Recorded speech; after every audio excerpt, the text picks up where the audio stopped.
వస్తున్నానమ్మాయి గారు.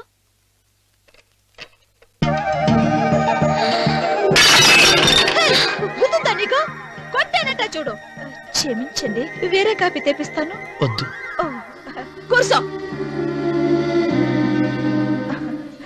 ఏటా ఈ అమ్మాయి చూస్తే నోరూరుతుంది. ఊరాల్సింది నీకు కాదు బాబు, నాకు. వెన్నెప్పుడు ప్రవద్దు. ఒరే చాలా ఎక్కువగా మాట్లాడుతున్నా. నాకు నోరూరుతుంది. కుర్చీలో కూర్చుంది. ఆ పిల్లని చూసి కాదు, కింద కూర్చుంది పని పిల్ల. దాన్ని చూసి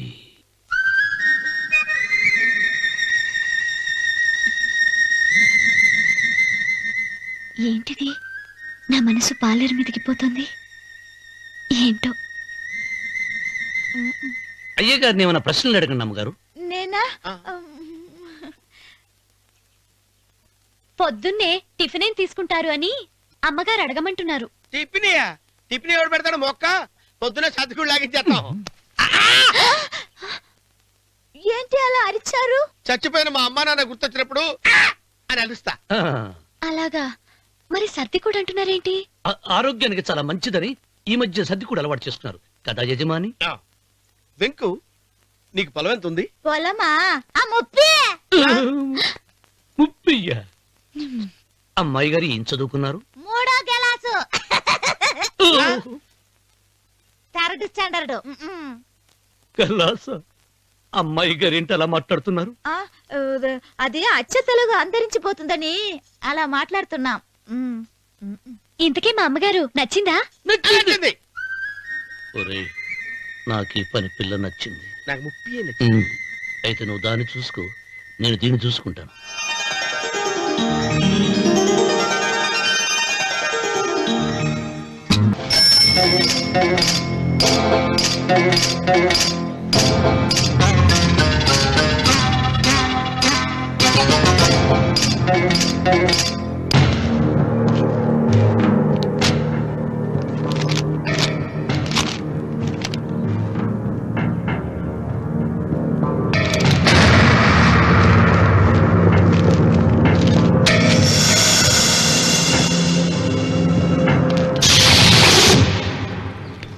రామన్న చౌదరి,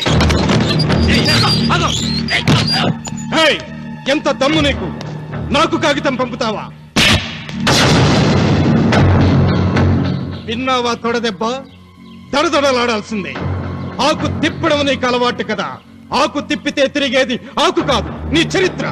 నేను సుబ్బారాయుని కాదు, పహిల్వాన్ పాపారావుని.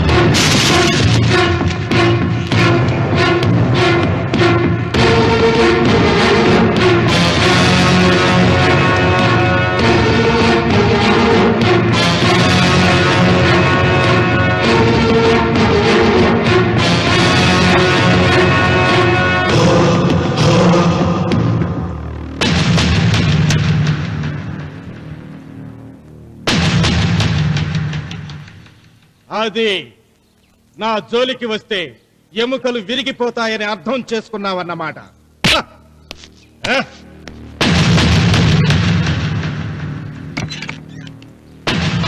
మొట్టమొదటిసారి అయ్యగారు భయపడినట్టున్నారు. రాముడు తను ఓడిపోయానని ఒప్పుకుంటున్నాడా ఏమిటి?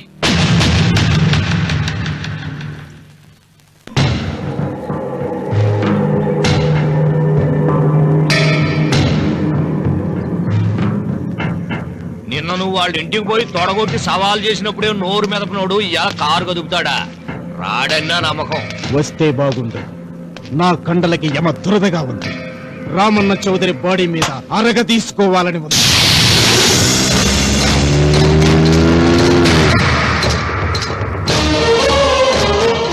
నువ్వు ఊహించినట్టే వస్తున్నాడయ్యో.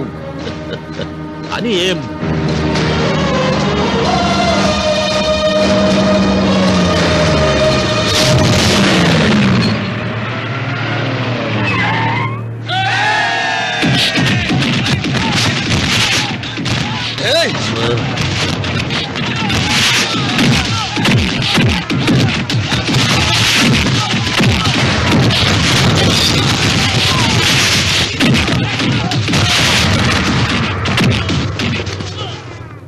రామన్న చౌదరి, నా కుర్రాళ్ళు ఒక్కొక్కడు ఒక్కొక్క ఆంజనేయుడు లాంటి వాడు.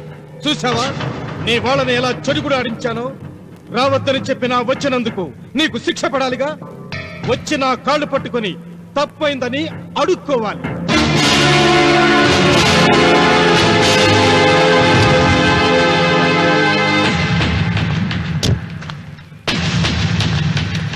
ఆగో, నీ పాదం తాకిన నేల నీ సొంతం అంటావుగా, అందుకే నువ్వు నేల మీద నీ పాదాలతో నడిచి రాకూడదు, మోకాళ్ళ మీద నడుచుకుంటూ రావాలి.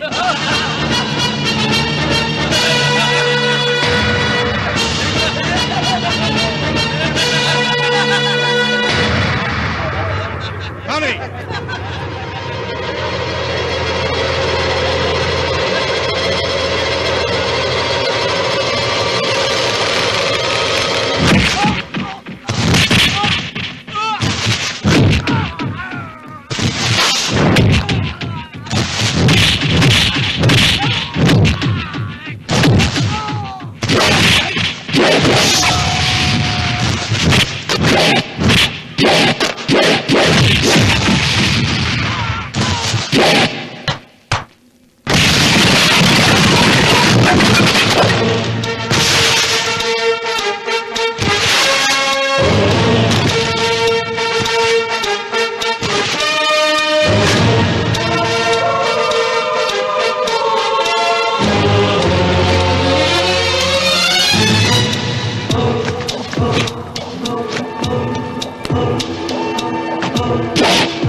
అరవకు, విరవను.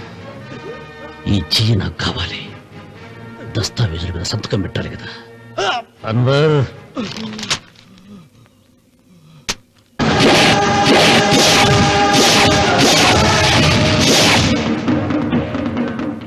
గుర్రానికి కాళ్లల్లో బలం, సింహానికి నోట్లో బలం, గరుడు పక్షికి కంట్లో బలం. ఈ రాయలసీమ రామన్న చౌదరికి ఒళ్ళంతా బలమేరా. రామన్న రామన్న చౌదరిరా. వెంకన్న ఎప్పుడూ గెలవని మనిషి. ఒక్కసారైనా గెలిస్తే బాగుండు అని జాలి చూపిస్తారు కొందరు. కాదు, ఎప్పుడూ గెలిచే మనిషి. ఈసారైనా ఓడిపోతే బాగుండు అని అసూయపడతారు అందరూ. ఈ రామన్న చౌదరికి ఎన్నడూ ఓటమి లేదు, రాదు.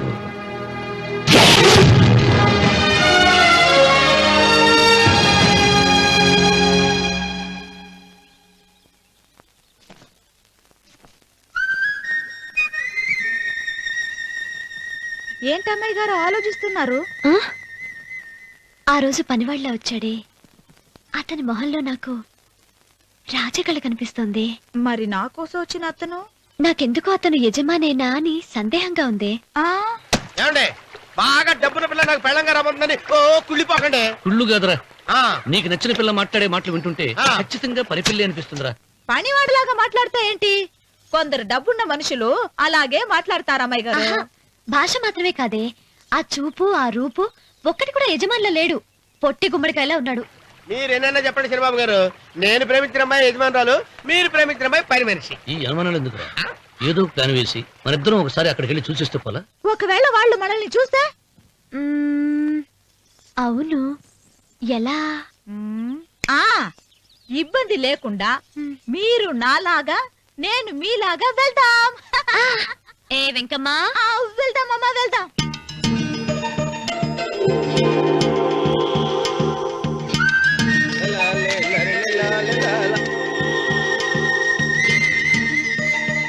చిరబాబు గారు, చిరబాబు గారు, అయ్యి బాబోయ్, చిరబాబు గారు కొంపలు మునిగిపోయారండి. లేవండి, లేవండి.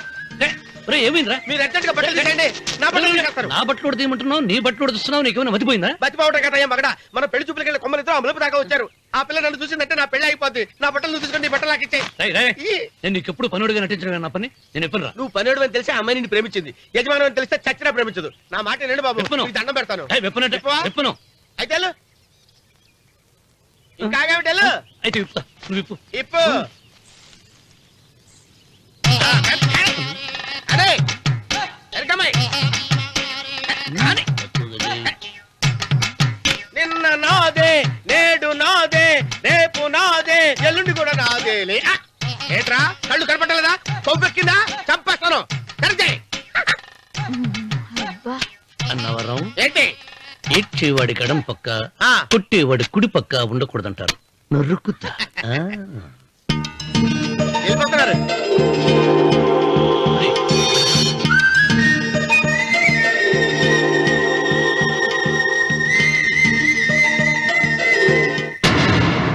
నువ్వే మాకు కొండంత అండ అనుకున్నావు, నిన్నే పిండి పిండి చేసి పారేశాడు. వామ్మో వాయో, ఆ రామన్న చౌదరికి వయసు మీద పడుతుండా ఎంత బలమయ్యా. అతను చెప్పింది నిజం. అది కండబలం కాదు, గుండె బలం. నువ్వే ఇట్ట అయిపోతే ఇక మన సాంబశివరావు ఊరు వదిలిపెట్టి వెళ్ళిపోవాల్సిందేనా? నువ్వు గుండెను అతను కండను నమ్ముకున్నారు, కానీ నేను తెలివిని నమ్ముకున్నా.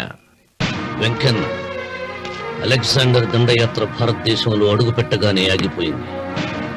ఈ రామన్న చౌదరి దండయాత్ర ఆ సాంబశివరావు పొలంలో అడుగు పెట్టగానే పూర్తవుతుంది. రేపే అందరిని పంపుతా. వద్దురా రావుడు, రేపే మహాశివరాత్రి. జటాధార స్వామి వారు వస్తారు. మీ తాతల కాలం నుంచి మీ ఇంటి ముందున్న శివలింగానికి పూజలు జరిపిస్తున్నారు. నువ్వెప్పుడో చూసావు. రేపు ఒక్కరోజు ఇంట్లో ఉండరా. మనకు వయస్సు పెరిగి తేజస్సు తరిగిపోతుంది. ఆయనకి రోజు రోజుకి వయసు తరిగి తేజస్సు పెరిగిపోతుంది. చచ్చే, జనానికి పిచ్చిపట్టి గడ్డాలు పెంచిన వాళ్ళ కళ్ళ మీద అడ్డంగా పడుతుంది. రే వెంకన్న, ఒకప్పుడు ఈ దేశంలో 3 దేవుళ్ళు 3 కోట్ల మంది మహానుభావులు ఉండేవాడు, అంటే మానవత్వం ఉన్నవాడు. కానీ ఇప్పుడు దేవుళ్ళు లేరు, మహానుభావులు లేరు. ఈ స్వాములు మిమ్మల్ని మాయ చేయగలరు గాని నన్నేమేం చేయలేరు.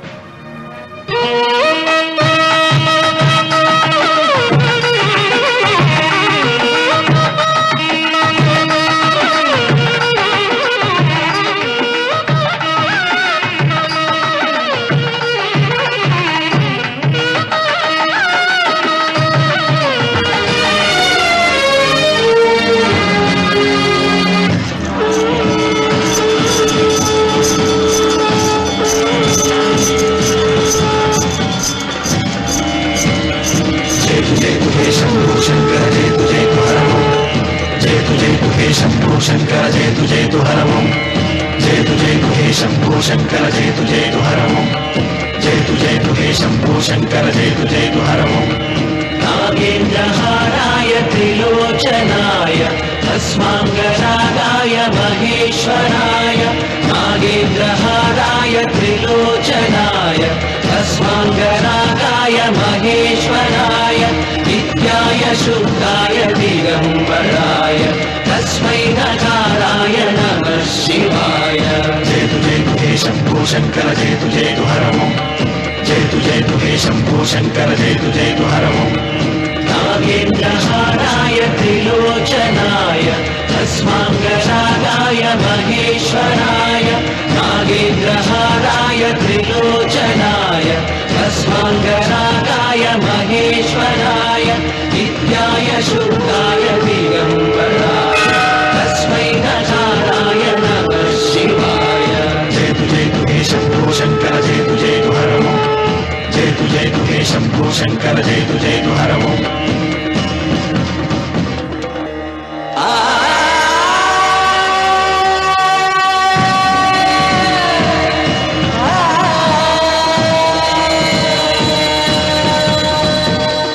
జయతు హే శంభో శంకర జయతు జయతు హర ఓం జయతు జయతు హే శంభో శంకర